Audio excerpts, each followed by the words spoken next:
Assalamualaikum warahmatullahi wabarakatuh.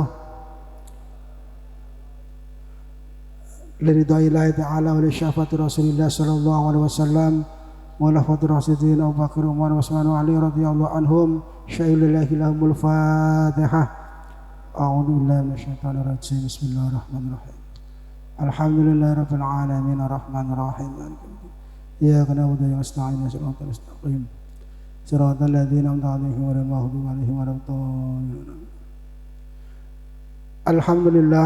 Alhamdulillahirabbil alamin wa bihi nasta'inu 'ala amri dunya waddin. Wassalatu wassalamu ala Rasulillah Muhammad ibn Abdillah wa ala alihi wa sahbihi wa mawalah wa la haula wa la quwata illa billah amma ba'd.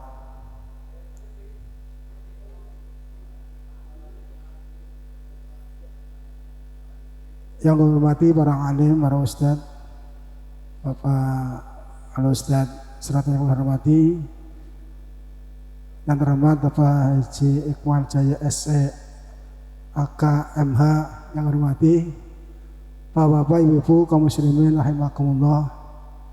Syukur alhamdulillah kita terhadirkan oleh Allah Subhanahu wa taala sehingga pada malam hari ini kita bersama-sama untuk hadir mengikuti acara pengajian umum, temanya dalam rangka menyambut hari raya Idul Adha tahun 1446 Hijriah.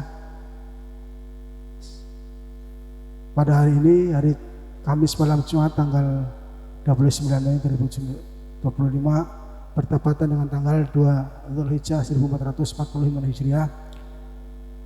Salawat dan salam mari kita aturkan kepada junjungan kita Nabi besar Muhammad SAW beserta keluarga-keluarga beliau, sahabat beliau, dan tentunya kita umat Islam yang senantiasa mengharapkan syafaat dari Nabi kita. Mudah-mudahan kita tergolong umatnya yang mendapatkan syafaat dari beliau. Amin ya rabbal alamin. Hadirin kaum muslimin rahimakumullah. Adalah sebelum acara pengajian ini kita mulai, mari kita bersama-sama bacakan bacaan basmalah. Bismillahirrahmanirrahim. Hadirin kaum muslimin rahimakumullah, mengikuti acara tadi yaitu pembacaan suci Al-Quran yang akan disampaikan oleh yang terhormat oleh Ustaz Suratno Sarjana Quran. Kepada beliau kami persilakan.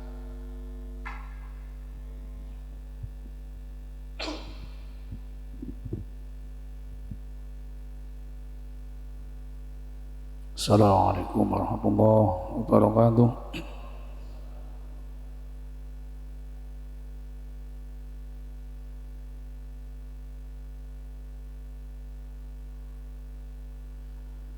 A'udzu billahi minasyaitonir rajim.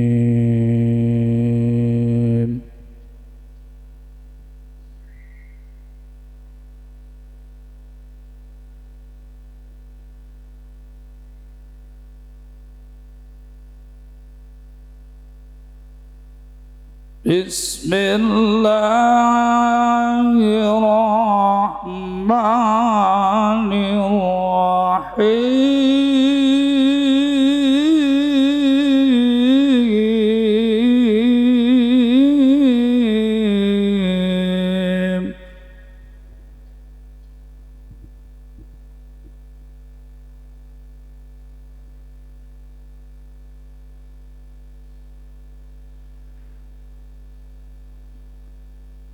Ya ayyuhalladzina amanu taqullaha wal tanzur nafsum ma qaddamat lighad.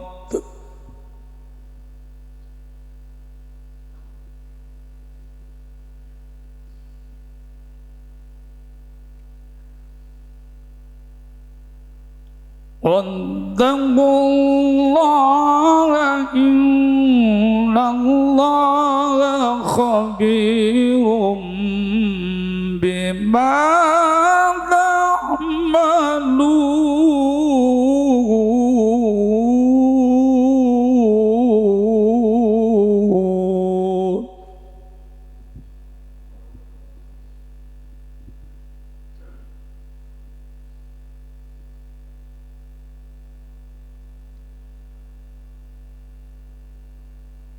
ولا تكونوا كالذين نسوا الله فأنساهم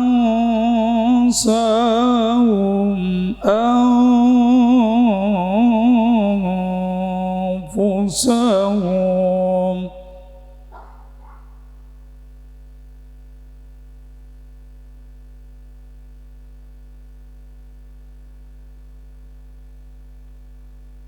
فأنساهم أنفسهم أولئك هم الفاسقون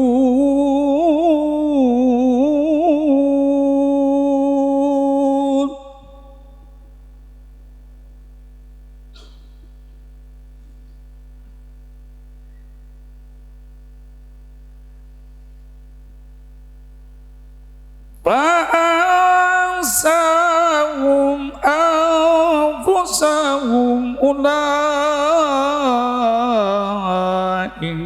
هم الفاسقون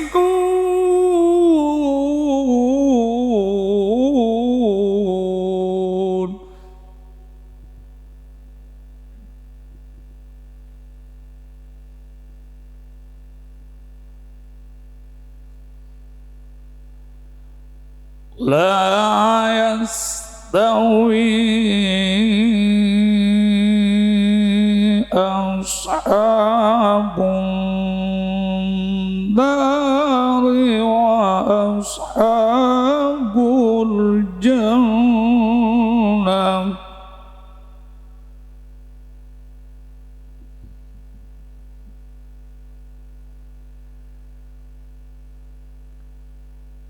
وأصحاب الجنة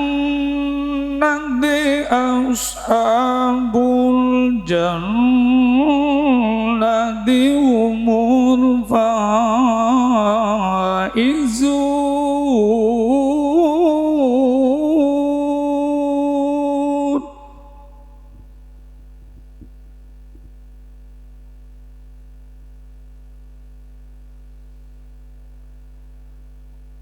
أصحاب الجنة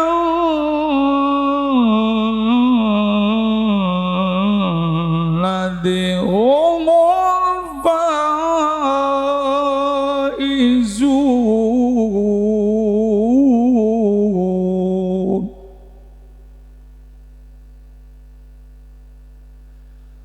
أصحاب الجنة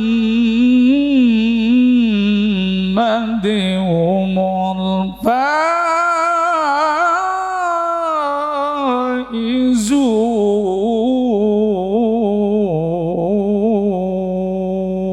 الفائزون صدق الله العظيم.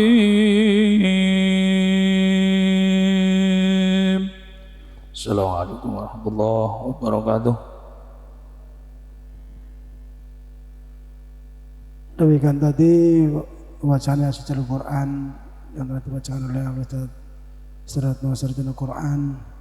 Mudah-mudahan apa yang beliau sampaikan, apa yang beliau baca akan kita ambil manfaatnya, dan mudah-mudahan yang mendengarkan mendapatkan pahala dari Allah Subhanahu wa taala. Allahumma amin ya rabbal alamin. Bapak Ibu kaum muslimin rahimakumullah, yang pertama atas nama panitia penyelenggara Panitia Besar Islam Masjid Nurul Falah mengaturkan banyak terima kasih atas rawi pun bantuannya pun kepada pengurus Masjid Nurul Falah sehingga acara pengajian ini bisa berjalan dengan lancar.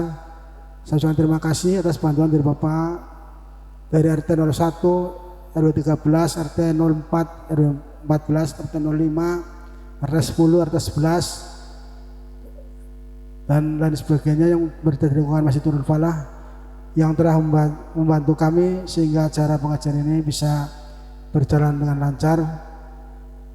Dan nanti Bapak Ibu bisa mendengarkan tausiah dari Ustaz Mal, dan insyaallah nanti namun sebelum acara pengajian ini nanti ada sedikit yang sama Jatuh Rata. Namun sebelumnya sambutan atas nama Takmir Masjid Darul Falah yang nanti akan disampaikan oleh yang terhormat Bapak Ustadz Ali Al-Fatah MPD. Kepadanya kami persilakan.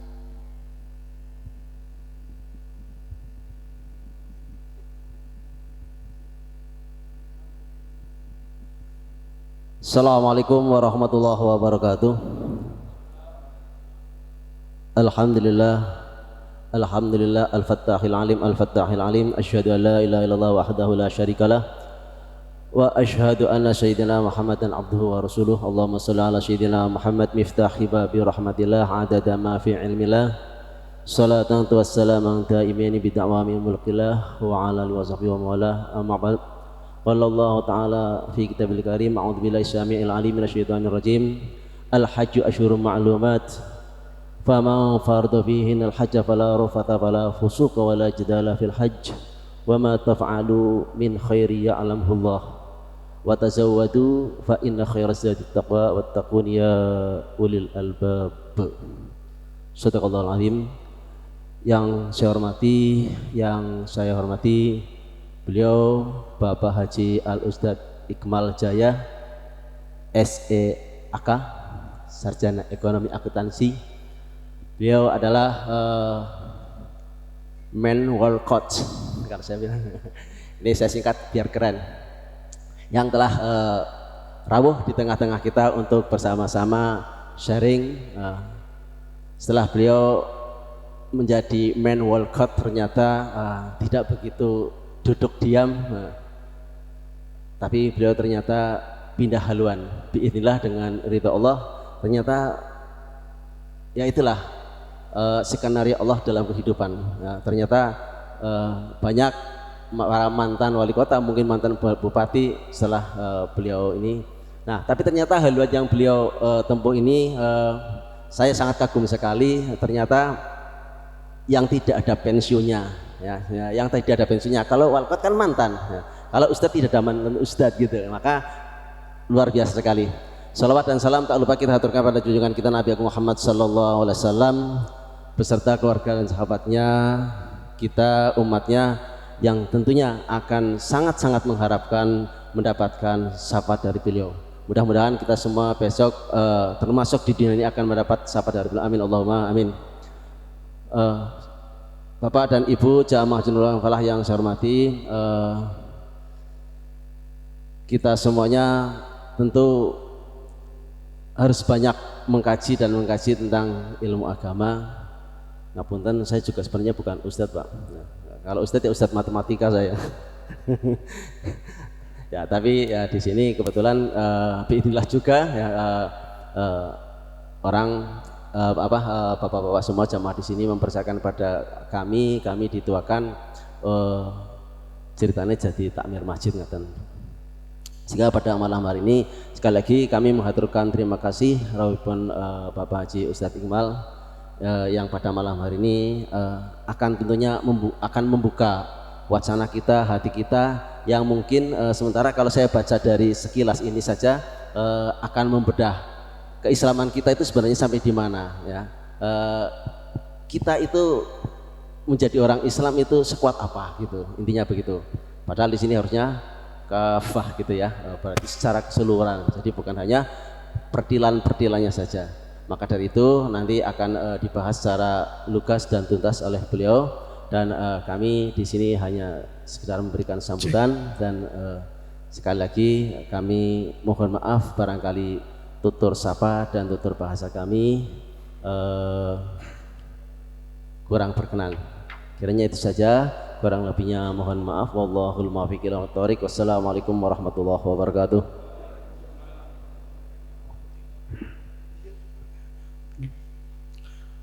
Bapak Ibu kaum muslimin rahimakallah, sebelum acara ini dimulai nanti ada sedikit sambutan dari Ustadz Suratno selaku ulama setempat kepada Bapak Satwa, kami persilakan.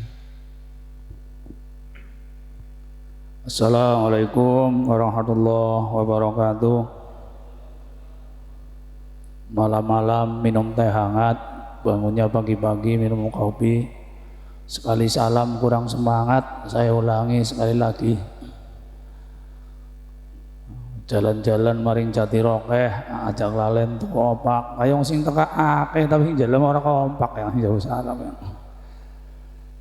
Assalamualaikum warahmatullahi wabarakatuh. Waalaikumsalam warahmatullahi wabarakatuh. Alhamdulillah wa syukurillah bi nikmatillah la haula wala quwwata illa billah. Amma ba'da. Hadratil muhtaramin wa alim wa kiai wa ustaz wonten panjenengan mriki alhamdulillah hadir ingkang diaturaken saking panjenenganipun Al Ustaz Haji Ali Matah MPD niki panjenenganipun niku orang nomor 1 di Tegal. Lah saniki orang nomor 1 ning Tegal dok. Nomor 1 ning ngarepe umat. Kita doakan mudah-mudahan beliau diberi keberkahan dan senantiasa umur panjang, ilmunya manfaat. Allahumma amin. Dan insya Allah beliau ini lagi membangun pesantren. Mudah-mudahan insya Allah akan bisa berkembang sesuai dengan cita-cita beliau. Insya Allah mendapat ridho Allah. Allahumma amin. Ustaz Imam, Ustaz Ali Fatah, sedaya ingkang kula mulyakaken, pengurus jajaran dan sedaya jamaah Masjid Nurul Falah, bapak-bapak, ibu-ibu ingkang hadir, khususipun lan umumipun wonten lingkungan mriki ingkang kula mulyakaken. Alhamdulillah niki kula kali panjenengan niki saged mujalasah sebab saged kumpul bareng, lelenggahan bareng karo mantan wali kota sing dadi ustad. Jadi wali kota dadi ustad niku apik. Perampok bar kowe dadi ustad di apik. Sing ora apik pensiunan ustad. Jadi dadi ustad pensiun pan dadi apa? Jadi lebih mulia pensiunan wali kota, mantan wali kota, terus mantan perampok tapi dadi kiai, dadi ustad. Alhamdulillah ini beliau hadir dengan kita dengan ikhlas, beliau mengembangkan ilmunya. Padahal ini beliau ngapunten, ini ngapunten, beliau ini padet pak, padet nyong bekalah pak, nyong sing ustad lawas bekalah pak, gitu pak. Tapi beliau ini padetnya luar biasa. Nah, sekaligus beliau ini juga bos saya, jadi kebetulan ini bisa hadir di tengah-tengah panjenengan semua. Ini kita serap ilmunya, kita manfaatkan apa yang beliau sampaikan, dan mudah-mudahan kita senantiasa akan menjadi orang yang mendapat keberkahan. Sebab berkah niki luar biasa. Napa malih niki bulan Arbaatun Hurum, Dzulqa'dah, Dzulhijjah, sebentar lagi niku Muharram. Nuwun sewu Pak Haji Mal, teng mriki niku kegiatan luar biasa. Santunan anak yatim ya anak, sing laka santunan randa-randa ya balaka ya Pak ya. Nah, anak, ya luar biasa. Jadi komplit nggak kayak jamu. Jadi ini alhamdulillah malam Senin pengajian, malam Rebo pengajian, Minggu pagi pengajian. Niki pengajian sedaya teng mriki. Ala insyaallah tiang mriki insyaallah dados tiang sing istiqomah lan muga-muga husnul khotimah. Allahumma amin. Sing terakhir nyuwun doa nggih kangge bose kula nggih. Kebetulan niki ibunipun Pak Haji Iqmal, Ustaz Haji Iqmal nggih. Kula tak sering nyebut kiai, Pak. Nggih, Pak. Kiai. Jadi ngapunten melune Tegal laka-laka bener nggih. Mantan wali kota apal Quran Pak nggih, Pak. Hafal Quran. Insyaallah niki nuwun sewu nggih. Nyuwun donga kangge ibune Bapak Haji Iqmal, Ibu Hajah Ruqayyah binti Haji Muakil, moga-moga diparingi sehat, saged mengayu bagio putra-putranipun, wabil khusus bisa nyponsori Bapak Haji Iqmal ingkang mriki cita-citane kelakon diparingi sehat sedaya. Allahumma amin rabbal alamin. Sing dongakna kula kali panjenengan ya moga diparingi sehat. Allahumma amin. Ala hadinah wa kulli niyatin sholihah biridho syafaati Rasulullah sallallahu alaihi wasallam, manfaatan biadal majlis biadal maqam, khususan wal barakah wal karamah bisyafaati Rasulullah, sehatan dohiron wa batinan, khususan Ibu Hajah Ruqayyah binti. Al-Fatihah. Bismillahirrahmanirrahim. Alhamdulillah rabbil Iyyaka alamin. na'budu wa iyyaka nasta'in. Shiratal mustaqim. Shiratal ladzina an'amta 'alaihim. Nggih matur sembah suwun. Niki kula namung ngimbuhi duduhe mawon. Mangke segala wae kabeh niki Kyai Haji Iqmal, moga-moga saged manfaat dumateng kula lan panjenengan sedaya. Allahumma amin ya rabbal alamin. Wallahul muwaffiq ila aqwamit thoriq. Assalamualaikum warahmatullahi wabarakatuh. Waalaikumsalam warahmatullahi wabarakatuh. Atur nuwun Ustaz Suratno. Bapak-bapak, ibu-ibu kaum muslimin rahimakumullah.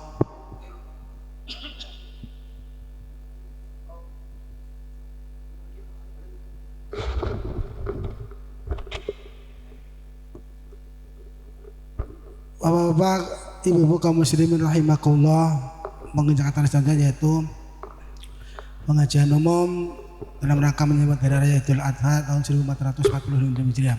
Bapak Ibu kaum muslimin rahimakumullah, pada malam hari ini sebenarnya tema kita itu adalah menyambut Hari Raya Idul Adha, yaitu apa yang disampaikan pada Idul Adha. Tetapi kemarin sudah dua ustadz yang menyampaikan masalah Idul Adha, yaitu diantaranya Ustadz Sukron juga sudah menyampaikan kemarin, kemudian yang kedua itu Ustadz Syamsuddin juga sudah menyampaikannya. Oleh karena itu nanti Al-Ustadz Iqmal Jaya SE akan menyampaikan tidak ada hubungan dengan kurban, tetapi hubungannya dengan tauhid. Barangkali dengan tauhid jeblok nanti bisa dipertanyakan kepada Ustadz Iqmal. Jadi cara tauhid, dan nanti ada sesi tanya jawab. Barangkali Bapak Ibu yang masih bingung tentang Islam kafah itu apa sih, ini nanti sudah disediakan bukunya, dan silakan ditanyakan nanti setelah acara selesai. Dan mohon kepada Bapak Ibu pada saat nanti ada Pak Ustadz menyampaikan acara ini, mohon untuk tidak berbicara sendiri, sehingga materi-materi yang beliau sampaikan ada manfaatnya dan bisa digunakan acara diterapkan dalam kehidupan kita sehari-hari. Itu yang lebih penting. Bapak Ibu itu kelihatan ya Bu, itu ustadznya ini Pak Ustadz Iqmal. Soalnya memang saya enggak pakai pakainya proyektor, alhamdulillah. Dan nanti Pak Ustadz Iqmal, saya izin nanti barangkali nih jenengan buka HP, ternyata ada gambar jenengan, itu saya upload di dalam YouTube kami Pak, di Masjid Nurul Falah live streaming. Bapak Ibu kaum muslim rahimahumullah, marilah kita bersama-sama mendengarkan tausiah yang akan disampaikan oleh yang terhormat Bapak Haji Iqmal Jaya SE AGMH. Kepada beliau kami persilakan. Allahumma sholli ala sayyidina Muhammad. Bismillahirrahmanirrahim. Assalamualaikum warahmatullahi wabarakatuh. Bismillah walhamdulillah wala haula wala quwwata illa billahil aliyyil azim. Rabbi shrah li sadri wa yassir li amri wahlul 'uqdatam min lisani yafqahu qawli, amma ba'du. Yang saya hormati para alim, para kiai, para ustaz, wabil khusus takmir Masjid Nurul Falah, Bapak Alif Al-Fatah, Ketua Takmir beserta seluruh jajaran pengurus, serta Ustadz Ratno, juga Ustadz Imamuddin, dan seluruh jamiah sholat Isya, Bapak dan Ibu sekalian semuanya yang dirahmati Allah Subhanahu wa taala. Syukur kita panjatkan kehadirat Allah karena malam hari ini kita bisa sholat Isya berjamaah, kemudian dilanjutkan dengan kajian ilmu tauhid ini dalam keadaan sehat walafiat. Salawat dan salam semoga tersurah kepada junjungan kita Nabi Muhammad sallallahu alaihi wasallam, juga kepada segenap keluarga, para sahabat dan juga pengikut-pengikutnya. Bapak dan Ibu sekalian, untuk memulai sesuatu biasanya kita kenalan dulu. Sampun kenal apa dereng? Oh, dereng. Dereng Ibu nggih. Kula namine Iqmal Jaya Bu, dulu pernah jadi wali kota itu di Tegal Kota 5 tahun. Terus setelah jadi wali kota 5 tahun, mondoknya 7,5 tahun. Ya, khatam S3. Nah, ini oleh-oleh saya mondok. Jadi saya bersama beberapa teman mengarang ada kitab. Yang pertama tentang kitab Tauhid Islam Kafah, Islam Iman Ihsan, nanti akan kita bahas. Yang kedua adalah kitab Terjemah Al-Quran Al-Fuadi, di mana terjemahannya ini di dalamnya mengandung nahu sorob, arti perkata. Al-Fuadi itu kalau secara luhut, secara bahasa artinya hati nuraniku, Al-Fuadi. Tetapi sesungguhnya ini tuh menyimpan nama pengarang 4 orang. Al itu singkatan dari nama Ikmal Jaya, Fu-nya itu Fuad Yahya, A-nya Ansori Azizi, D-nya Wahyudi. Jadi 4 orang ini jadi ya namanya ngarang itu ya, kalau jenengan bisa ngarang nanti bikin namanya semaunya. Nah, maka ini salah satu contohnya ini kitabnya ini. Ini akan saya berikan kenang-kenang kepada Ustadz Imamuddin. Nah, monggo diterima Ustadz. Ya. Nah, ada yang mau foto? Ya.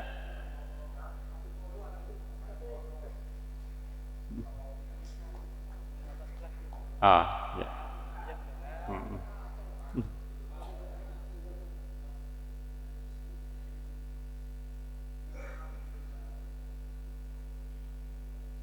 Ya. Nah, itu tadi salah satu karyanya. Bapak dan Ibu kalau pingin beli sudah ada di Shopee ataupun di Tokopedia. Cuman zaman sekarang ini kan zaman teknologi. Jadi Al-Quran yang sebesar kayak gitu biasanya jarang dibawa. Mereka senangnya yang ada di mana? Di handphone itu ya, pakai. Kalau pinginnya ada di handphone biasanya ngambil, jenengan bisa pakai Play Store. Nah, nanti dari Play Store ini contohnya ini ada namanya Al-Quran Al-Fuadi. Nah, ini tampilannya. Jadi isinya seperti ini. Nah, setiap kalimat Al-Quran itu terdiri dari 3. Kalau tidak isim kata benda, fiil kata kerja, atau huruf.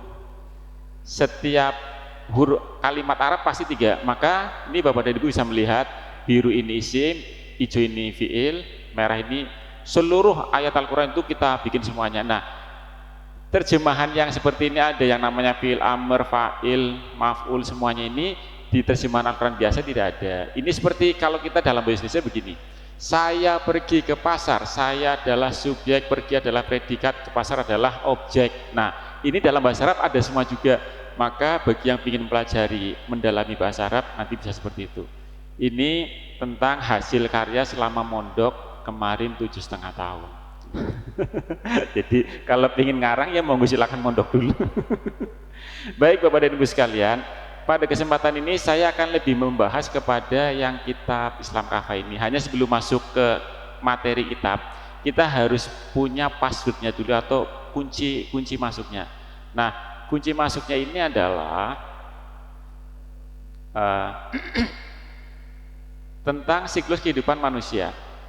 Jadi Allah awalnya sendirian, kemudian menciptakan ruh. Ruh ini dikatakan namanya Nur Muhammad. Jadi sebelum ada fisik apapun, Allah menciptakan ruh. Terus memberikan perjanjian di dalam surat Al-A'raf ayat 172. Alastu birobbikum. Bukankah aku ini Tuhanmu? Qalu, semuanya menjawab, bala, benar, engkau Tuhan kami. Syahidna, kami menjadi saksi. Maka seluruh roh waktu itu sudah pernah ketemu dengan Allah, sudah pernah berjanji. Tapi setelah sekarang kita ada di dunia ini, antara masa akil balik dan sebelum kematian, Bapak dan Ibu ada enggak yang ingat perjanjian tadi, mau menjadi saksi adanya Allah di dunia ini? Semuanya lupa atau ada yang ingat? Semua manusia itu lupa sekarang setelah kita ada di dunia, lupa bahwa dulu pernah berjanji akan menjadi saksi adanya Allah. Nah, dikatakan lupa, manusia itu dikatakan lupa itu sama aja dia kondisinya mata hatinya itu tertidur atau mata hatinya buta. Di sini dikatakan tertidur atau mata hatinya buta itu ada beberapa ciri. Yang pertama cirinya, ketika manusia itu didatangi malaikat Israel untuk diajak pulang, biasanya ya pun siap maupun nanti ya. Kalau Bapak dan Ibu dikasih waktu seminggu lagi pun siap maupun dereng. Kalau dikasih waktu sebulan lagi pun siap maupun dereng. Itu pertanda bahwa mata hati kita masih buta. Kenapa? Bahwa yang namanya dunia ini adalah sementara. Kita aslinya bukan penduduk bumi, kita aslinya adalah penduduk surga atau langit. Kita hanya sementara di sini. Tapi karena tadi kita mata hatinya masih buta, maka kita tidak sadar bahwa dikira kita akan abadi di dunia ini. Sebagaimana saya kasih perumpamaan gini, ketika saya sakit di rumah sakit, sebulan diobati, terus dokternya ngomong, Pak Iqmal, saudara sudah bisa pulang, silahkan meninggalkan rumah sakit. Saya jawabannya, dok saya masih betah di sini, rumah sakitnya bersih, halamannya indah, perawatnya ramah-ramah, baunya wangi. Lah kalau saya disuruh pulang dari rumah sakit terus tidak mau, berarti saya ini orang yang sudah sehat apa masih linglung? Linglung ya. Karena sebagus-bagus rumah sakit pasti lebih bagus rumah sendiri. Sehebat-hebatnya dunia, sebagus-bagusnya dunia pasti lebih bagus akhirat. Lah kok jenengan diajak pulang sama malaikat Israel tidak mau, nolak, apapun alasannya, apakah utang masih banyak, apakah anak-anak masih kecil, apakah apa saja alasannya, kok diajak pulang ke akhirat tidak mau, berarti jenengan sudah sadar nopo masih linglung. Ya. Ini tanda. Yang kedua tandanya, dikatakan orang mata hatinya masih tertidur atau masih buta, itu tandanya adalah ketika jenengan sholat, begitu sholat takbir Allahu Akbar, bacaannya benar, terus gerakannya benar, badannya menghadap kepada kiblat Ka'bah, hatinya ketemu siapa ketika sholat tadi jenengan?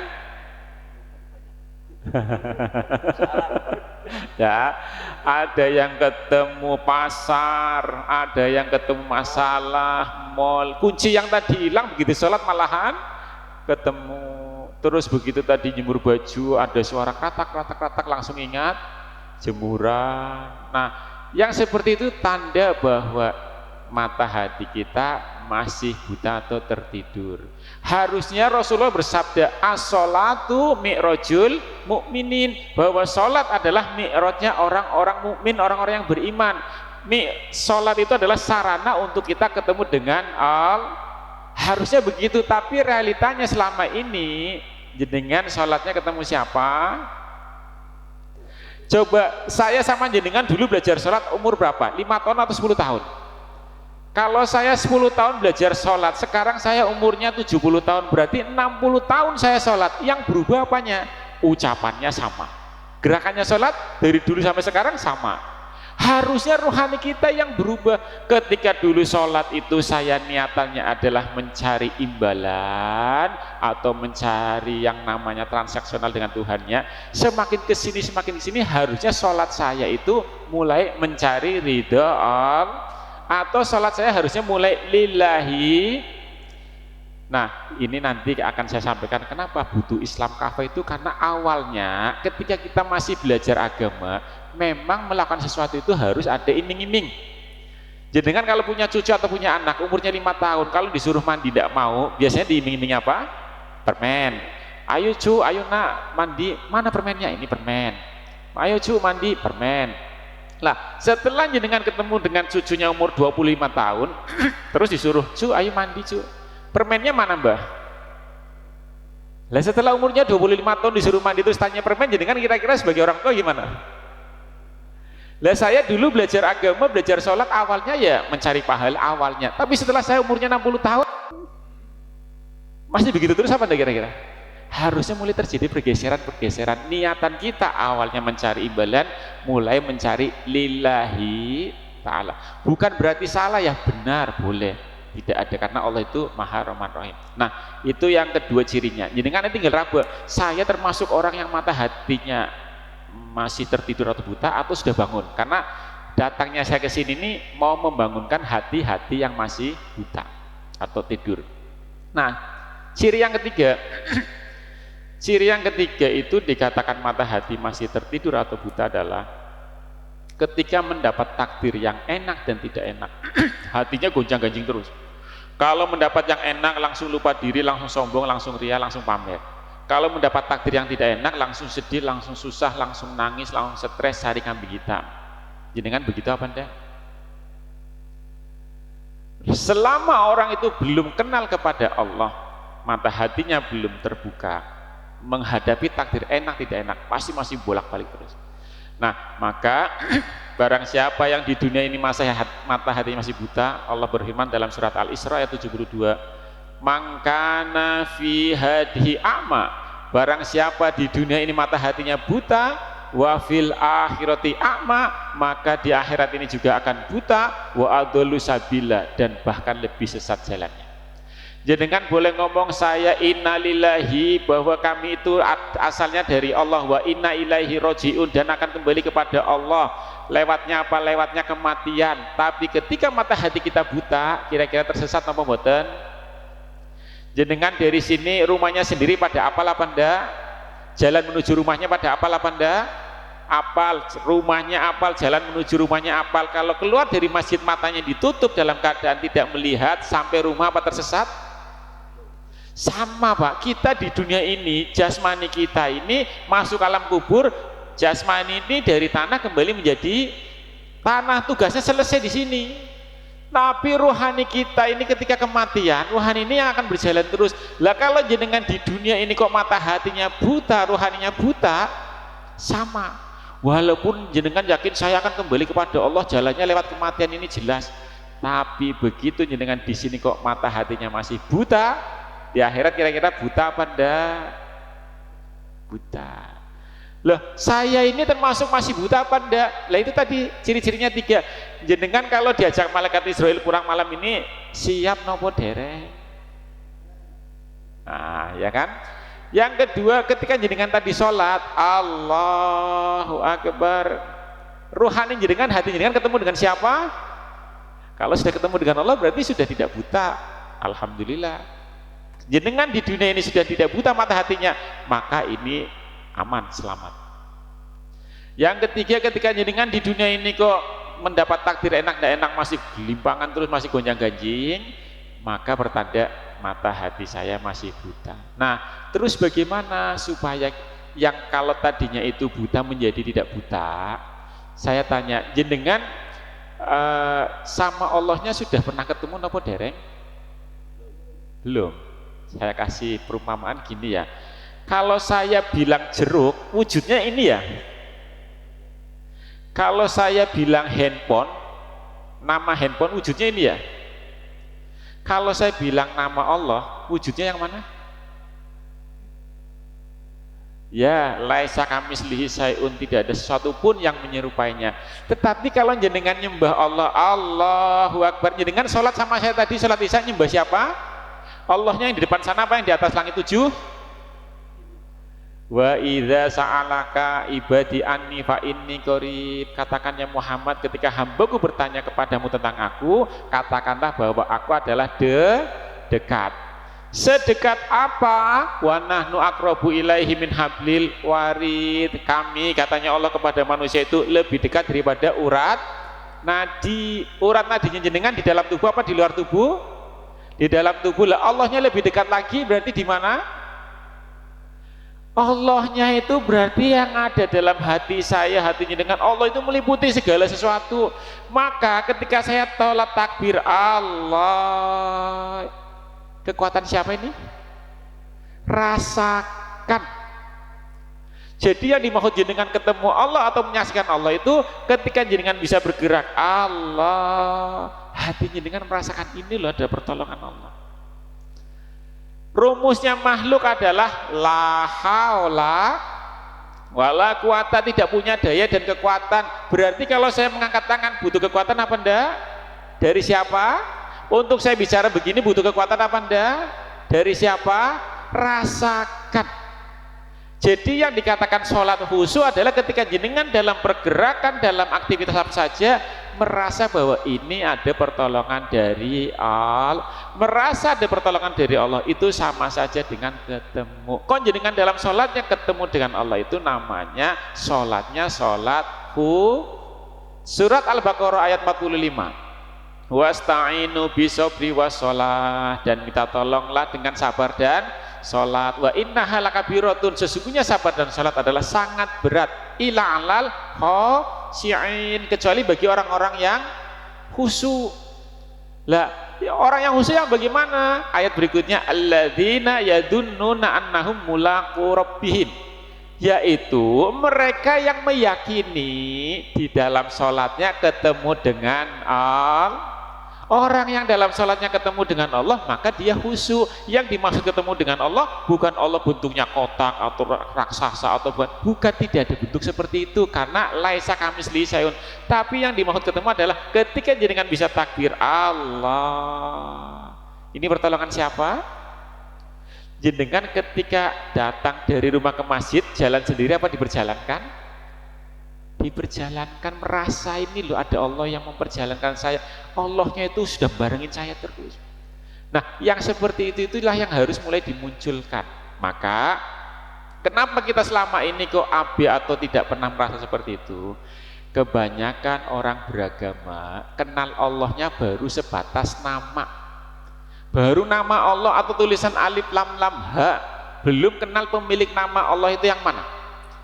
Apa sih bedanya orang yang kenal nama dengan kenal pemilik nama? Bedanya di mana? Contoh, ini Bapak dan Ibu, saya namanya Iqmal Jaya. Mau kenal ya? Orangnya ini seperti ini. Berarti jenengan kenal nama Iqmal Jaya, kenal pemilik nama Iqmal Jaya. Begitu jenengan pulang ke rumah cerita sama tetangga, tadi saya habis ngaji tauhid dengan Pak Iqmal, orangnya begini-begini. Tetangga jenengan belum pernah ketemu saya. Berarti kenal saya sebatas namanya tok. Pemilik namanya belum kenal.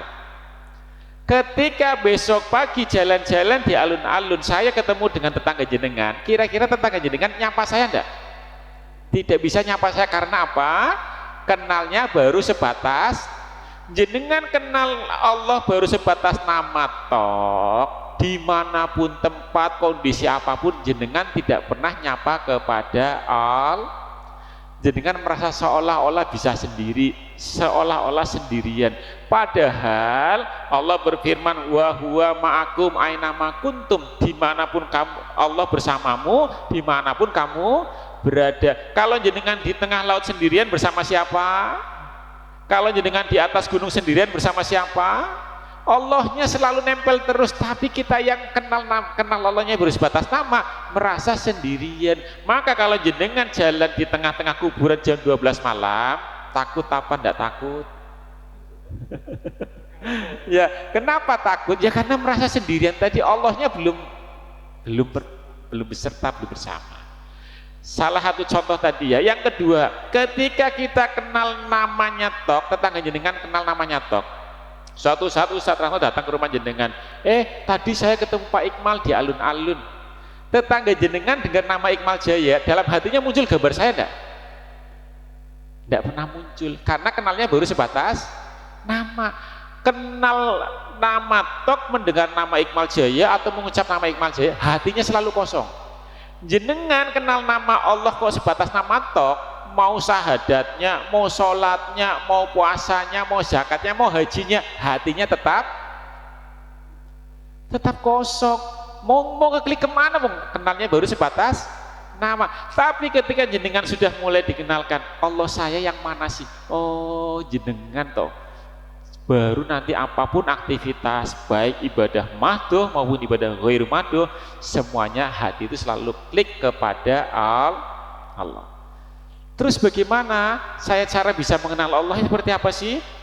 Nah, misalkan gini, Bapak dan Ibu, kalau melihat ini ada lampu, ini lampunya nyala, berarti ada listriknya ada nih.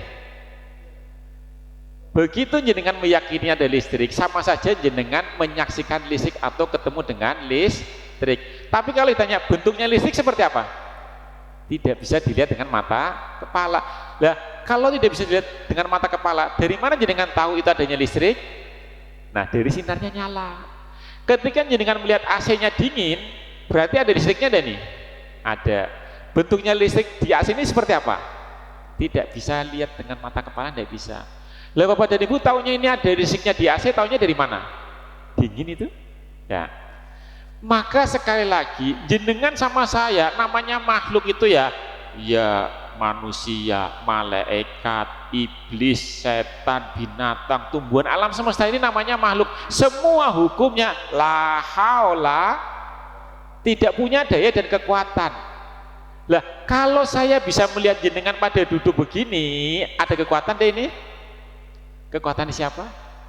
Berarti mata kepala saya melihat jenengan duduk, mata hati saya menyaksikan siapa? Allah yang meliputi jenengan, Allah yang menggerakkan jenengan. Kalau jenengan misalkan melihat ada bulan yang malam hari terus berjalan dari timur ke barat, itu bulan itu jalan sendiri atau ada yang menjalankan? Yang menjalankan siapa? Mulai sekarang kalau jenengan sudah mengerti ada Allah yang menggerakkan, ada Allah yang meliputi, ala innahu bikulli syai'in muhit, ingatlah bahwa Allah itu meliputi segala sesuatu, apa saja semuanya diliputi oleh Allah. Berarti kalau jenengan melihat ke depan ketemu dengan Allahnya apa enggak? Jenengan melihat ke kanan, ke kiri, ke atas, ke bawah ketemu dengan Allah apa enggak? Fa'ainama tuwallu fathamma wajhullah, maka kemanapun kamu menghadap di sanalah wajah. Mulai sekarang jenengan mulai kenal kepada Allah. Berarti kesimpulannya untuk bisa ketemu dengan Allah gampang nopo susah? Gampang. Jenengan sudah mulai ketemu dengan Allahnya gampang. Nanti kalau ada malaikat Israel datang, jenengan bisa ketemu dengan mata kepala malaikat Israel. Mata hati jenengan ketemu dengan siapa? Kok ada malaikat Israel bisa jalan mendatangi jenengan, yang menggerakkan siapa? Kalau mata hati jenengan sudah kenal Allahnya, maka didatangi malaikat Israel tidak ada takut lagi. Kenapa? Karena ngerti, mata kepala saya ketemu malaikat Israel, mata hati saya ketemu siapa? Allah yang menggerakkan, Allah yang meliputi.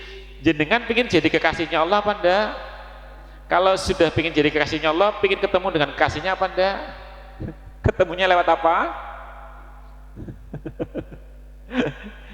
Ya, ketemuan dengan Allah itu melalui kematian, ada secara syariat maupun hakikat. Nah, maka pada kesempatan yang baik ini, mulai sekarang ketika jenengan sholat, rasakan Allah. Ini pertolongan siapa? Ketika jenengan bisa takbir mengucap Allah, rasakan, sehingga jenengan nanti hatinya mulai hidup. Ketika hatinya mulai hidup, itulah yang namanya di sini jenengan hatinya sudah tidak tidur lagi. Ya, lah kenapa saya harus bicara masalah seperti ini? Karena kalau saya mau mengatakan tentang yang namanya Islam kafah ini ketika kita beragama itu ada Islamnya, ada iman, ada ihsan. Nah, Islam itu yang bagaimana? Islam itu rukun Islam yang 5, mulai syahadat, sholat, zakat, puasa, haji. Jenengan beragama baru di wilayah Islam, maka tujuan beragama adalah mencari imbal. Selama jenengan dengan Allahnya masih di wilayah Islam, maka transaksional. Jenengan rajin sholat duha, biasanya lagi nyari apa? Kalau lagi sholat tahajud rajin, lagi nyari apa? Kalau Senin Kemisnya rajin, biasanya lagi apa? Ya tidak apa-apa, bukan tidak boleh, tidak dilarang, dan boleh sama Allah dikasih. Cuman menunjukkan saya masih makomnya baru Islam. Nah, begitu mulai iman ini jenengan tujuan ibadahnya adalah lillahi atau sudah mencari ridho Allah. Maka orang-orang yang baru Islam tidak boleh ngaku dirinya beriman. Sebagaimana orang-orang Arab Badui bertemu dengan Rasulullah, qalatil a'rabu amana, qalatil telah berkata siapa al-a'rabu, orang-orang Arab Badui. Apa yang dikatakan? Amanna, kami telah beriman ya Rasulullah. Allah membisikkan kepada Nabi Muhammad, kul, katakan ya Muhammad, lam tuminu, kalian semua belum beriman. Walakin qulu aslamna, tapi katakanlah bahwa kalian baru Islam. Walam mayadhilil imanu fi qulubikum, karena imannya belum masuk ke dalam hati jenengan.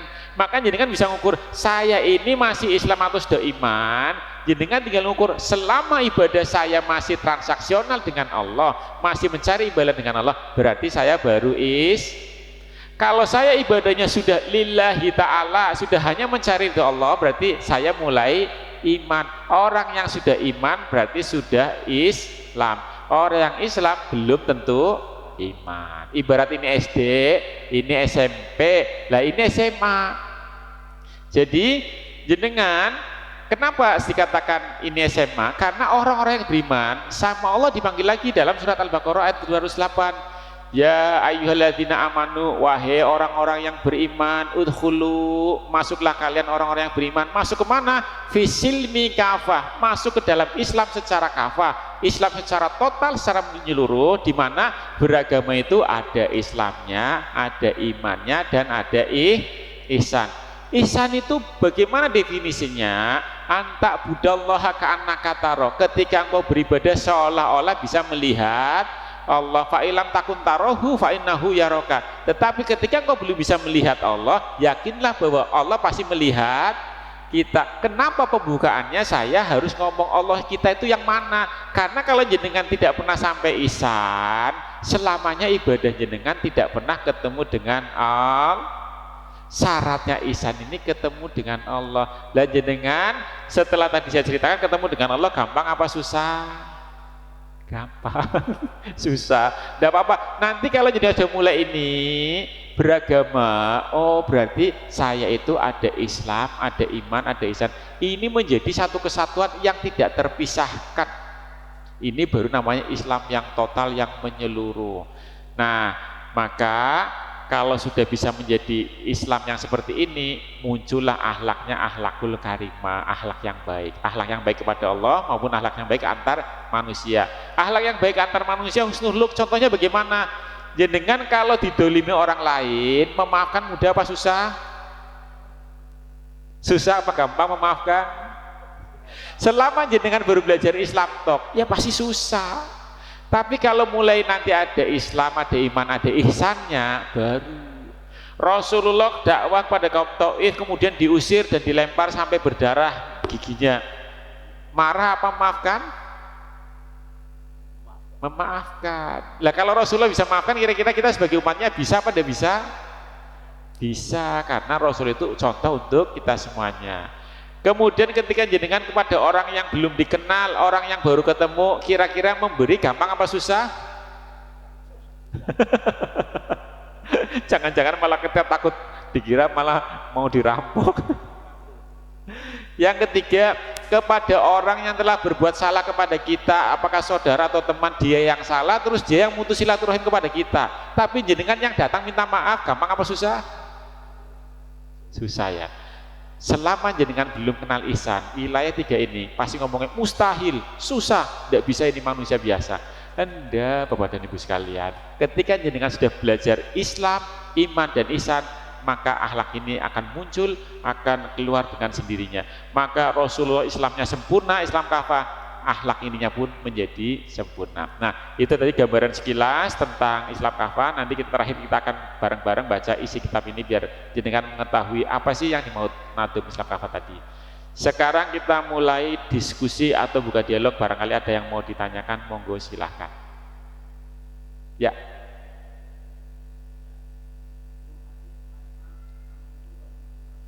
Waalaikumsalam.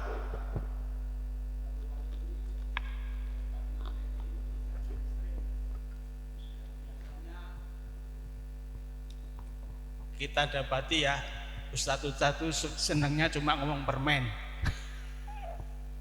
Baca ini sekian pahala, baca ini sekian pahala.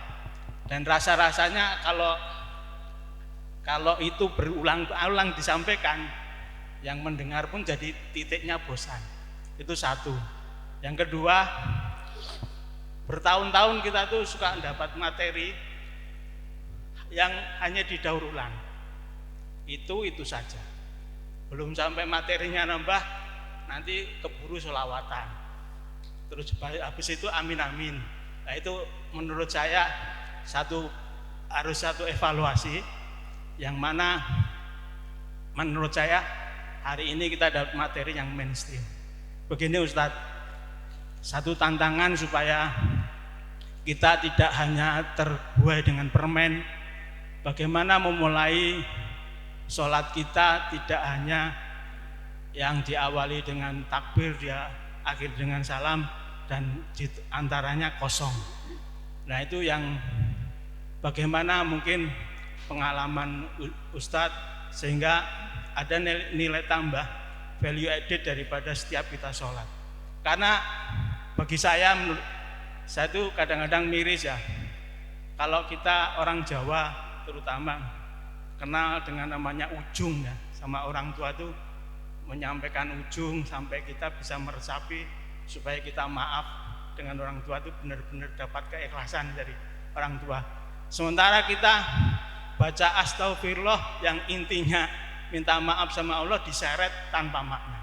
Bagaimana supaya sholat kita juga benar-benar ada nilai tambah dengan apa yang kita lakukan, sehingga setiap kita sholat itu bisa kita nikmati dan pulang dari masjid itu benar-benar habis ketemu sama Allah. Begitu Ustadz, terima kasih. Pertanyaan yang sangat bagus. Memang selama ini kita beragama itu terjebak dalam rutinitas. Tadi kalau saya bicara Islam, iman, ihsan, yang dibahas itu wilayah Islam terus. Islam itu wilayah jasmani kita itu, Pak.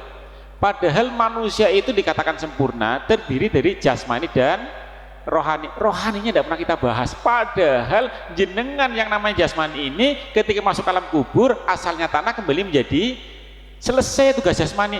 Lah rohani kita ini yang mau jalan terus, mau menghadap pada Allah, kalau nggak dipersiapkan diri sekarang, pasti jenengan mata hatinya buta, maka dengan kematian pasti takut atau menghindar. Sampai kapanpun pasti begitu. Tapi setelah kita buka matanya, mata hati, baru oh Tuhan saya ini toh. Nah ini contohnya. Ini surat Al-Baqarah ayat 238. Hafidhu ala sholawati wa sholatil wusta wa qumu lillahi qanitin.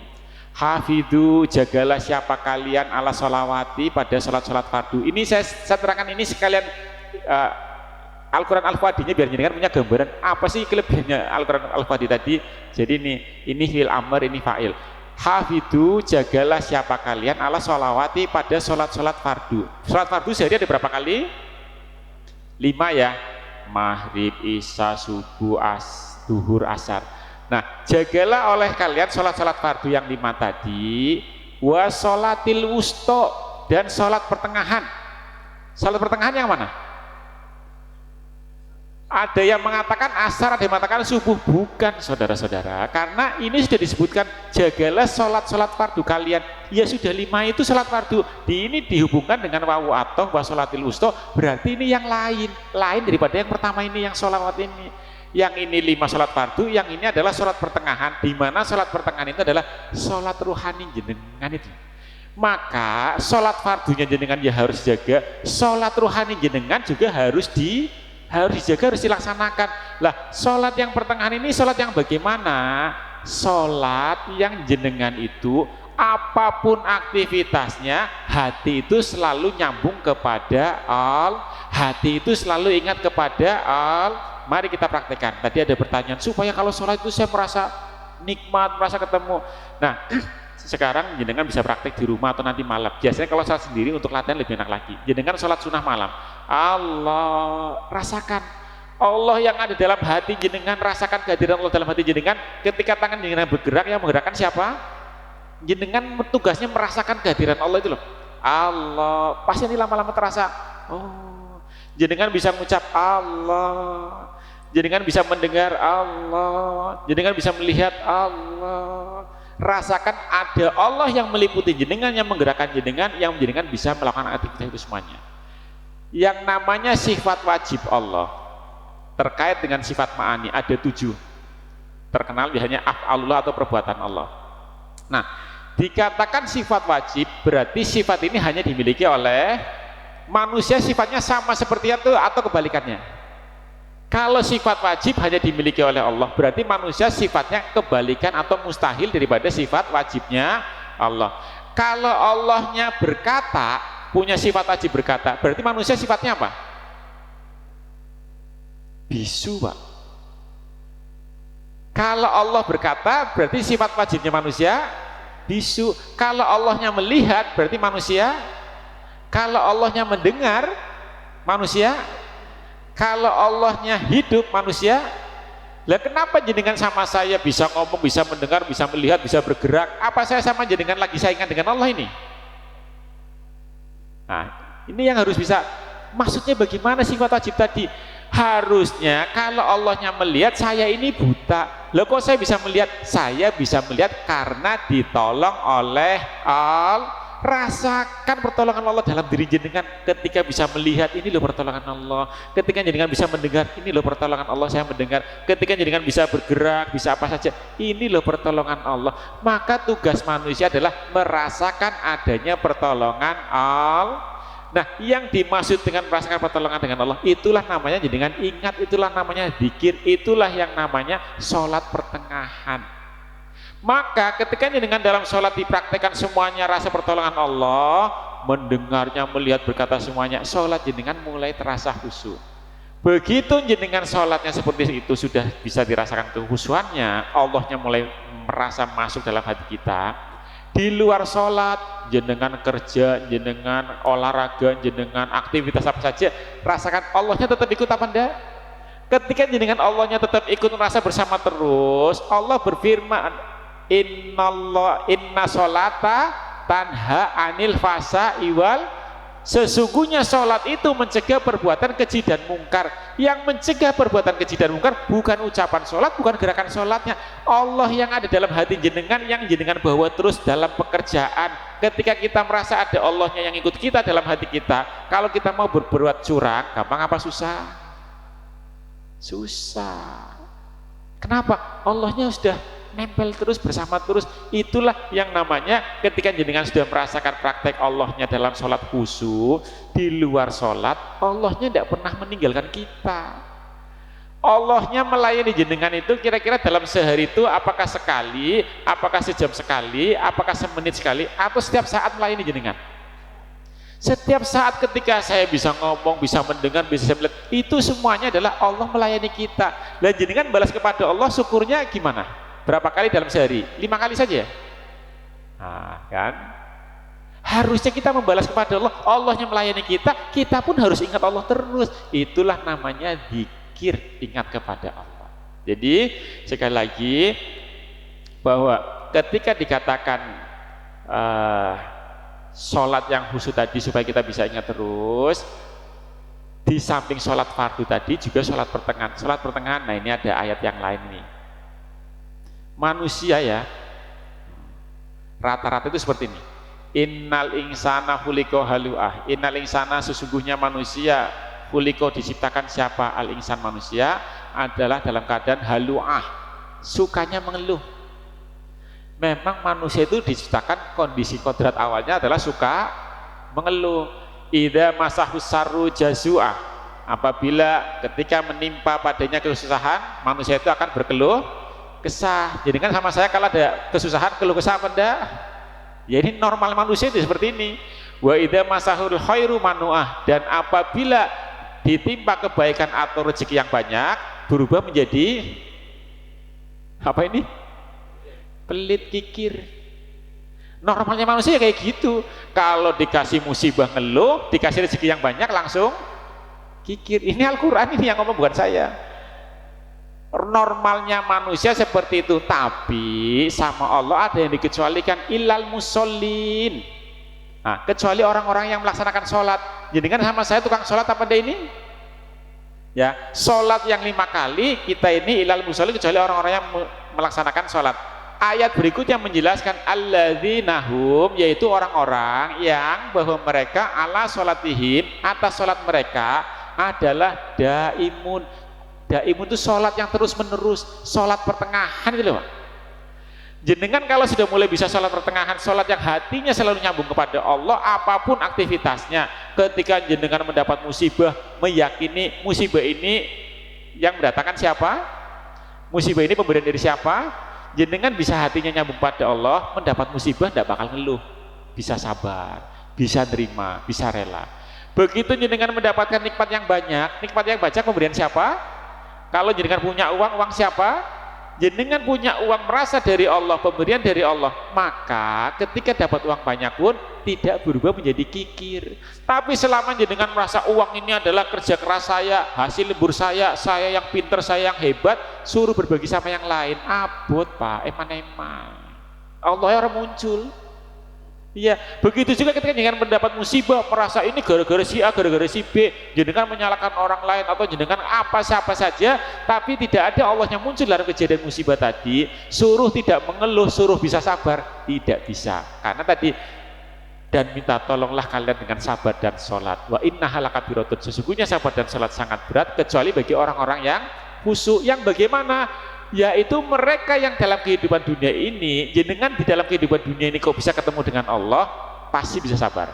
Selama jenengan menghadapi kehidupan dunia ini Allahnya tidak muncul, suruh sabar, boten sakit. Kesimpulannya, untuk bisa sholat khusyuk, latihlah dari sekarang yang kita bisa dalam sholat. Allahnya dihadirkan. gerakannya, mendengarnya, melihat semuanya. Kemudian di luar sholat juga dipraktekkan supaya jenengan Allahnya jangan saya lagi menghadap Allah di masjid, Allahnya saya bawa, saya pakai, begitu keluar masjid saya tinggal dulu ya Allah, nanti saya subuh kesini lagi, ketemu lagi ya.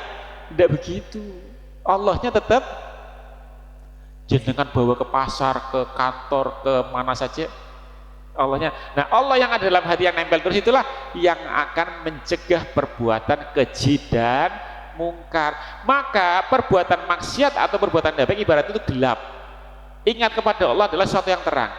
Sesungguhnya gelap itu tidak ada, Pak. Yang ada hanya terang.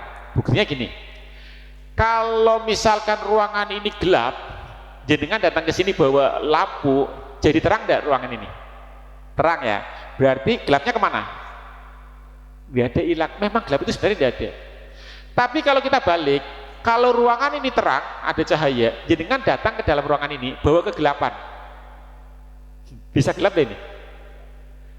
Jenengan ini ruangan ini sudah banyak lampunya ini ya. Dari luar jenengan datang ke sini bawa gelap, ruangan ini berubah jadi gelap enggak? Tidak bisa, karena gelap itu sebenarnya tidak ada. Yang ada hanya terang. Maka gelap itu hanya menunjukkan terangnya tidak ada, itu dikatakan gelap. Jenengan dalam hatinya Allah kok tidak ada, maka kemaksiatan itu muncul. Perbuatan keji dan mungkar itu muncul ketika Allahnya tidak ada dalam hati jenengan. Begitu Allahnya masuk, ya gelap itu hilang semuanya, maksiat itu hilang semuanya. Ngaten, ada yang lain?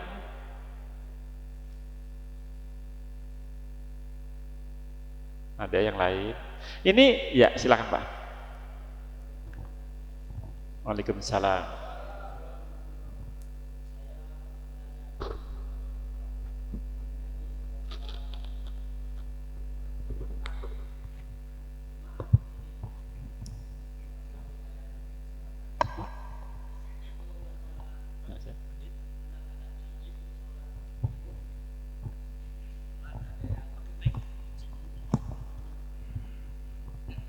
Ada yang sangat terganggu, ada juga yang enggak. Sementara saya pernah dengar waktu Nabi Muhammad SAW sholat, itu cucunya naik di punggungnya. Nah, jadi sampai, ya ini menurut pikiran saya, sampai mana kita bisa menoleransi keributan anak-anak ini, apa sampai di mana, gitu aja Pak. Terima kasih. Assalamualaikum warahmatullahi wabarakatuh. Waalaikumsalam warahmatullahi wabarakatuh. Jadi kembali bagaimana yang dimaksud sholat khusyuk itu yang bagaimana sih?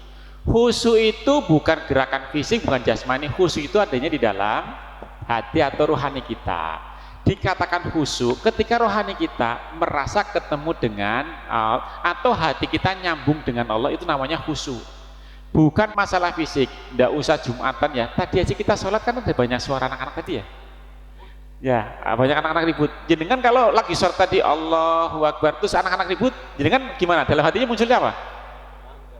Ada yang mangkel, ada merasa dasar anak-anak, saya lebih baik daripada.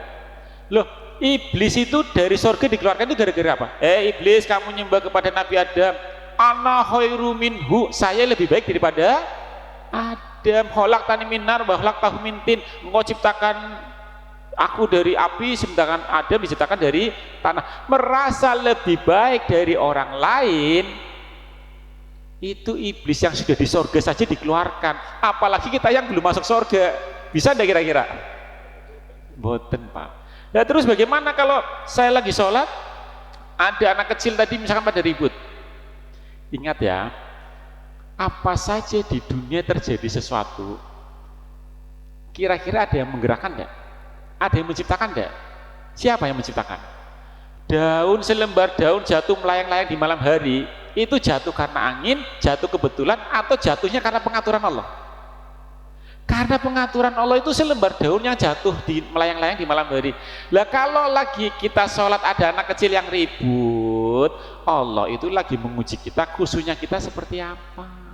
Maka ketika saya sholat, begitu takbir Allahu Akbar, di tengah-tengah saya lagi baca-baca, tiba-tiba anak-anak itu ribut. Saya namanya masih hidup di dunia, telinga saya normal, pasti dengar suara anak-anak tadi.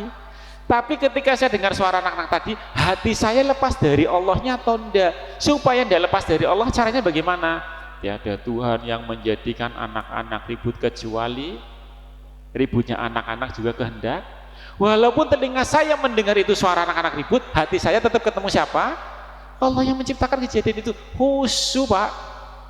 Jadi khusyuk itu bukan masalah. Apalagi kalau ada anak-anak kecil kayak gitu terus enggak boleh, gara-gara ribut enggak boleh kumpul di masjid, malah kumpulnya nanti di tempat-tempat yang aduh, anak-anak dibina, di apa, enggak apa-apa, nanti pelan-pelan nanti berubah.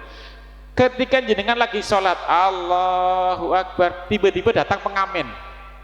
Kalau anak-anak masih enggak eksis, pengamen sebelah jenengan lagi sholat, bapak-bapak, ibu-ibu, jenengan kira-kira sholatnya langsung khusyuk apa langsung buyar khusyuknya?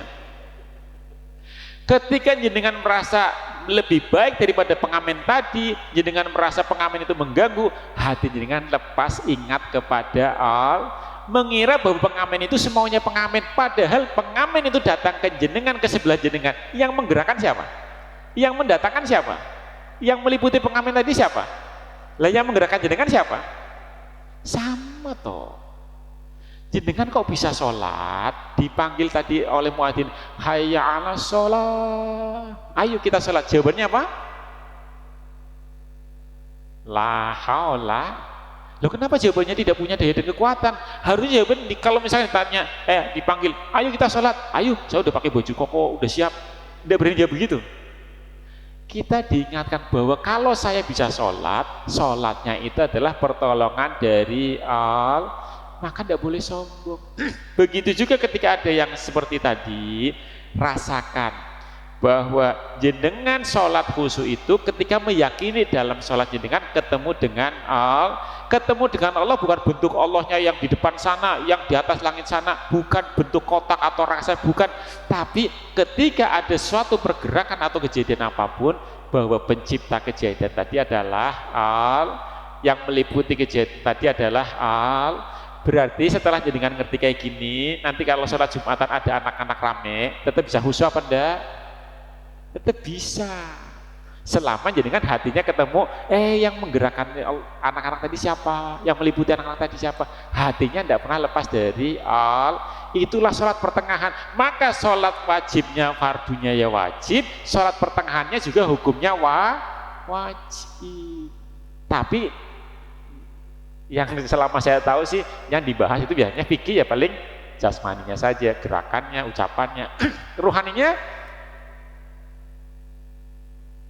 ada yang lain?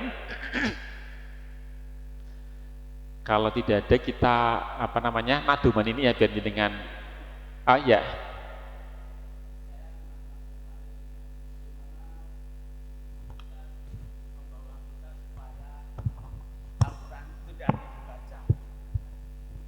Ya, hanya sayangnya yaitu kembali lagi masalah permen. Banyak sekali di kita itu kalau sudah membaca, udah dapat permen, udah muasa puas. Setiap pagi kita sebenarnya ada tadarus, dan memang pelan-pelan kita sebenarnya berikhtiar supaya memahami apa yang kita baca. Walaupun saya bukan ustadz, minimal saya review apa yang kita baca supaya setiap surat itu ada kenang-kenangan yang kita bisa bawa.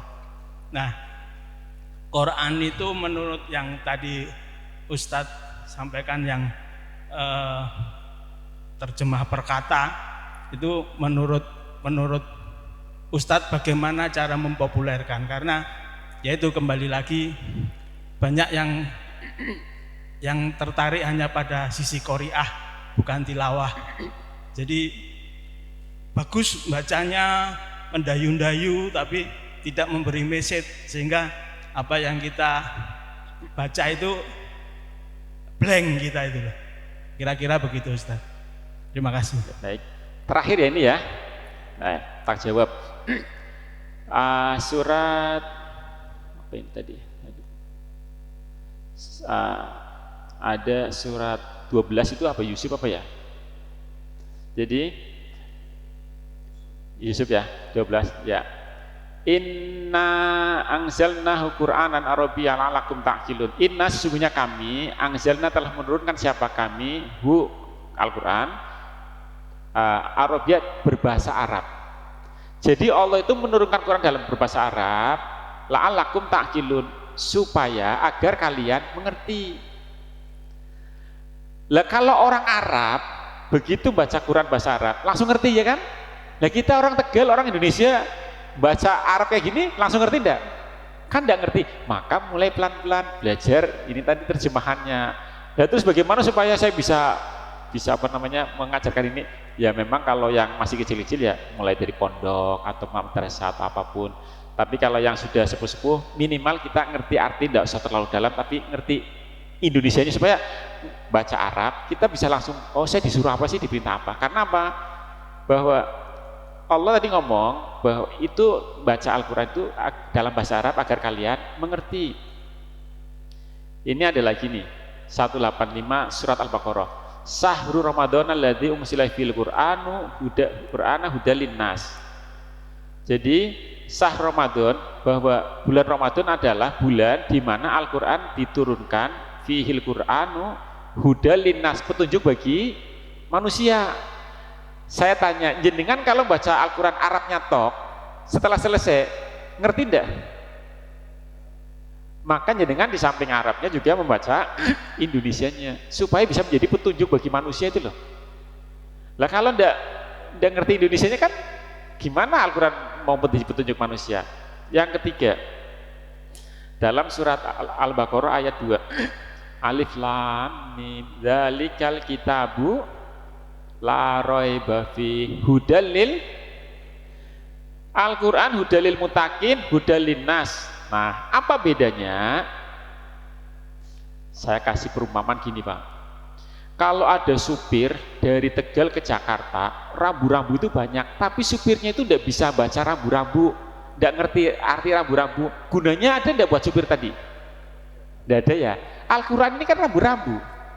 Lah kalau jenengan bacanya Arabnya tok, rambu-rambu tadi ada gunanya enggak? Ya, kan tadi pertanyaannya begitu. Yang kedua, ketika ada supir nyupir ngerti rambu-rambu tadi, ngerti artinya, tapi nyupirnya tetap semaunya sendiri tuh loh. Ada kan supir kan rambu-rambunya ada, ngerti, dilarang berhenti ya tetap berhenti, dilarang ngebut ya tetap ngebut, ya kan?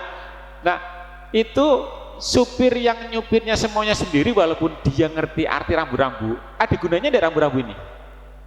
Nah ini namanya hudal linnas. Rambu-rambu ini sudah menjadi petunjuk bagi supir, tapi supirnya tetap nyupirnya semaunya sendiri, baru namanya petunjuk.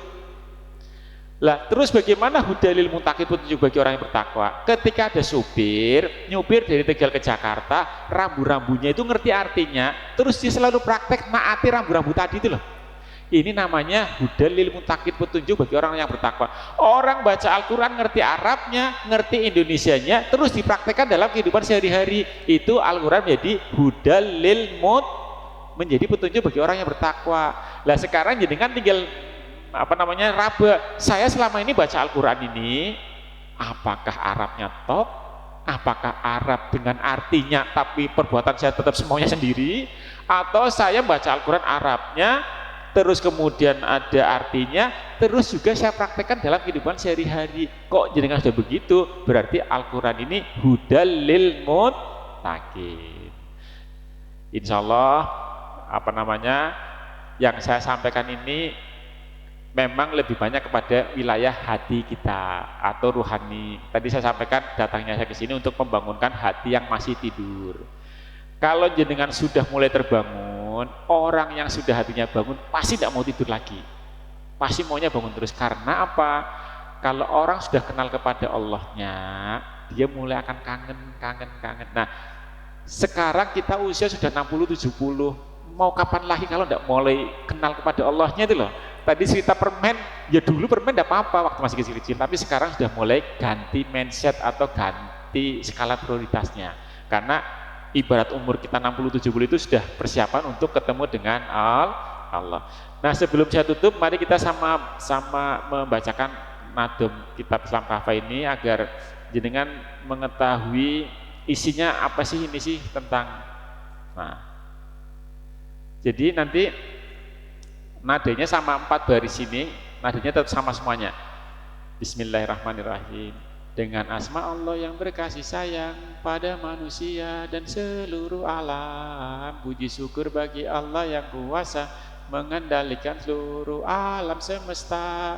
Sholawat dan salam semoga senantiasa atas Nabi Muhammad dan keluarga juga para sahabat dan pengikutnya yang tunduk dan patuh hingga akhir masa. Saya kalau untuk anak-anak ibtida, SD, SMP ini hafalan, karena ini akidatul awam, akidahnya awam. Tapi kalau untuk jenengan tidak perlu hafalan, yang penting jenengan ngerti isinya ini terus dipraktekkan, itu lebih utama, bukan hafalannya lagi. Karena tadi skala prioritas kita itu sudah bukan untuk hafal-hafalan lagi, tapi ngerti ininya, praktek. Tanpa praktek ilmu itu tidak pernah manfaat. Baik, bareng-bareng mari kita sama-sama natukan ini. Bismillahirrahmanirrahim. Dengan asma Allah yang berkasih sayang pada manusia dan seluruh alam, puji syukur bagi Allah yang kuasa mengendalikan seluruh alam semesta. Sholawat dan salam semoga senantiasa atas Nabi Muhammad dan keluarga juga para sahabat dan pengikutnya yang tunduk dan patuh hingga akhir masa. Sempurna agama dengan 3 sifat, Islam, iman, ihsan, genggam 5 rukun Islam laksanakan selalu, 2 syahadat dan sholat 5 waktu, zakat dan puasa Ramadan bagimu serta haji di Makkah bagi yang mampu 6 rukun iman, yakin dengan mantap iman pada Allah, malaikat dan kitab, juga para rasul dan hari kiamat, takdir baik buruk yakini yang kuat, beribadahlah seakan melihatnya atau yakinlah engkau diawasinya. Itulah ihsan sebagai penyempurna ibadah ikhlas, karena Allah Ta'ala bagi muslim wajib untuk meyakininya 20 sifat Allah yang sempurna. Wujud ada, kidam dulu, bako kekal, tak serupa dengan makhluk yang tak kekal. Maha berdiri tak butuh yang lainnya, Maha esa berkehendak dan kuasa, Maha tahu atas segala sesuatu, Maha hidup tanpa dibatasi waktu, Maha mendengar, melihat dan berfirman. Baginya 7 sifat yang terpaparkan, kudrat, kuasa, iroda, berkehendak, sama mendengar serta basar melihat, hayat hidup dan ilmu mengetahui, kalam berfirman dengan firman yang suci. Jais Allah kerjakan atau tinggalkan atas yang mungkin, karena Allah lah Tuhan sifat wajib bagi. Ada 4 cerdas, jujur, tabligh, amanah yang kuat. Jais Rasul punya sifat manusia, seperti sakit yang tidak seberapa. Rasul dijaga seperti malaikat, bahkan melebihi para malaikat. Sifat mustahil lawan sifat yang wajib, hafalkanlah 50 syarat wajib, 25 nama Rasul yang mulia wajib tahu dan ambillah teladannya. Nabi Adam, Idris, Nuh, Soleh serta Hud, Ibrahim, Lut, Ismail, Ishak dan Yakub, Yusuf, Ayub, Su'aib, Musa dan Harunnya, Zulkifli, Daud, Sulaiman, Ilyas, Ilyasa, Yunus, Zakaria, Yahya serta Isa dan Nabi Muhammad penutup semua malaikat, tanpa bapak tanpa ibu, tak makan minum tidur kau harus tahu. 10 malaikat dimulai Jibril, lalu Mikail, Israfil dan Israil, Mungkar, Nakir, Raqib serta selanjutnya Atid, Malik, Ridwan, itulah namanya. 4 kitab Allah untuk para rasulnya, Zabur untuk Daud, Taurat bagi Musa, Injil untuk Isa, serta berikutnya Al-Quran untuk Nabi Muhammad yang mulia. Nabi Muhammad diutus ke dunia untuk menyempurnakan akhlak manusia. Islam kafah yang sempurna ajarannya, jalankanlah Islam, iman dan ihsannya. Buahnya agama, akhlak yang mulia pada Allah dan juga contohnya maafkan yang mendolimimu, memberi pada yang tak pedulikanmu, pada yang memutuskan silaturahmi, engkau menyambungnya dengan senang hati.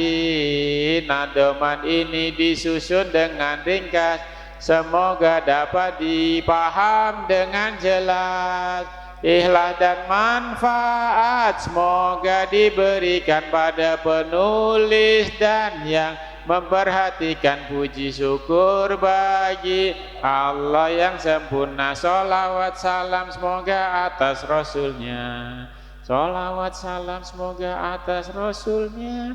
Amin. Demikian Bapak dan Ibu sekalian, semoga apa yang saya sampaikan walaupun sedikit bersamaan dengan turunnya hidayah dari Allah sehingga menjadi ilmu yang manfaat untuk kita semuanya.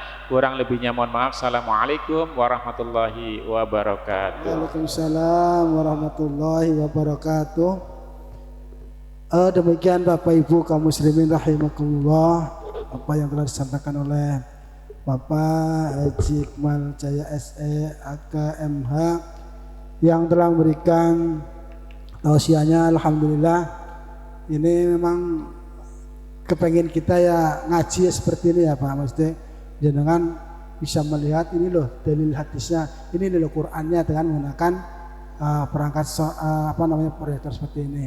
Tapi memang ada yang bisa menjalankan laptop atau yang enggak, jadi ya untuk sementara ini ya kita tetap fokus, tetap sepenting dalam di majelis ini, di majelis Nurul Falah tetap ada pengajian. Bapak-bapak, ibu-ibu kaum muslimin rahimakumullah, mengenai acaranya itu mari kita berdoa bersama nutup acara tausiah ini dengan bacaan hamdalah bersama-sama. Alhamdulillahirabbil alamin. Billahi taufiq wal hidayah. Assalamualaikum warahmatullahi wabarakatuh. Barangkali Bapak Ibu mau bersalaman, monggo sama Pak